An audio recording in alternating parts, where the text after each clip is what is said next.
الله الرحمن الرحيم نحمده ونصلي على رسوله الكريم أما بعد. So one person was writing, probably an alim, he wrote to Hakim Rahmatullah alayhi regarding his job teaching bayans, wa'az, nasiha.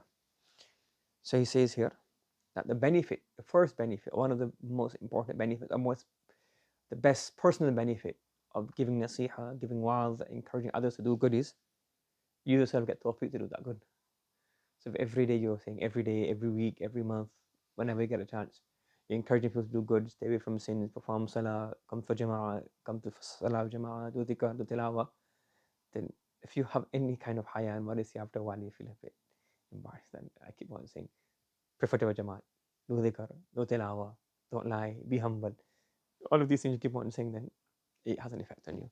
So that's when you do wa'az, you don't do wa'az, I am better than you, I'm going Jannah, you're going Jahannam, so let me take you with me.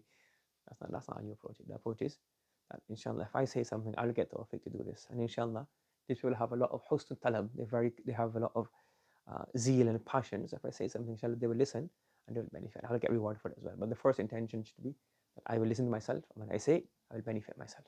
Understand?